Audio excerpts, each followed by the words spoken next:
Hi, welcome to the Silver Spleen. I don't know if my uneven hairline bothered you, but it obviously bugged the f*** out of me. My name is Lenny Pfitz, and this is my review of Doomsday Party. It's the story of a bank robbery that ends up involving a rather disparate group of characters. A bank clerk, played by Tse, is trying to decide which man she loves. A philandering star tutor, played by Wilfred Lau, or an easygoing police officer, played by Paul Wong. An ambitious politician, played by Chung Kwok Kung, and his mistress, played by Maggie Chan, try to keep their relationship a secret as they simultaneously work towards his political advancement.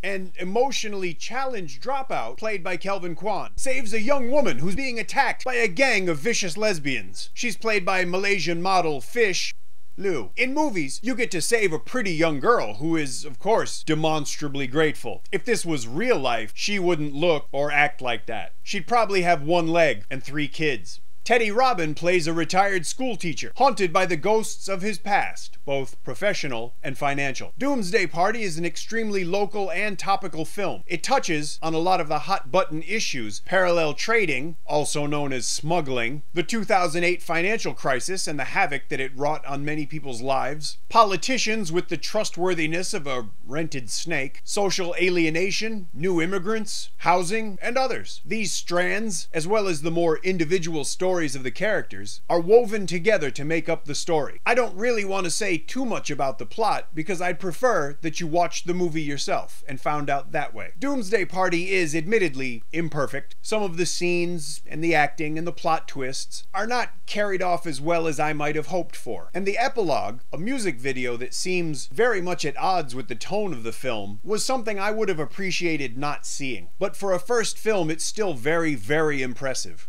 From the opening, I was really struck by the way the film looked. The framing, the focus, and the overall cinematography were really sharp and interesting and rich looking. I found myself staring at the film as much as watching it. I especially liked the use of color in the opening credits sequence. Speaking of which, I never thought I'd hear a death metal track used in the opening credits of a Hong Kong movie, but I'm glad I did. I liked it. It was oddly refreshing to see sex scenes in a local film, and both of them are utterly devoid of anything even approaching exploitation. One of them made me uncomfortable, and the other made me appreciate just how accurately Ho Hong captured the emotional state of some Hong Kongers. That kid's fucking retarded. Most of the film made a similar impression on me. The characters were very uncinematic in their emotional displays. They weren't admirable, they were embarrassing, but only because they were so real. The bad guys aren't erudite intellectuals with refined accents. They're pathetic little weirdos with cringe-inducing delusions. But I guess the credit for that should go to the writing and the directing and the acting.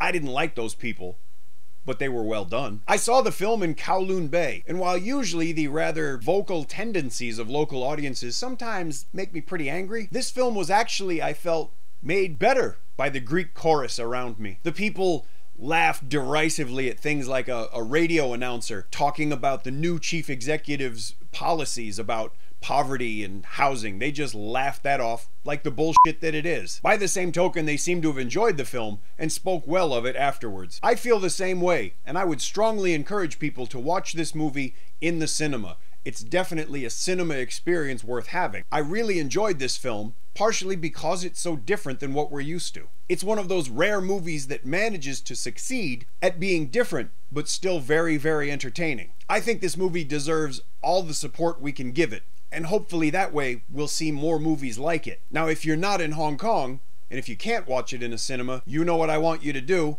I want you to wait until it's released to video and buy it. Don't download this movie. Don't steal it. When the film is released, we'll update the description so that you can buy a disc, and that way maybe Ho Hong will be able to make another movie. If you enjoyed this review, please leave me a comment. If you didn't enjoy the review, leave me a comment. If you enjoy listening to me prattle on about stuff, I would suggest that you follow me on Twitter and on Facebook. I'll post things like when I go watch a movie, or sometimes if I go to a premiere, or I just randomly bump into a movie person on the street and take my picture with them. If you enjoy these reviews in general, please think about subscribing.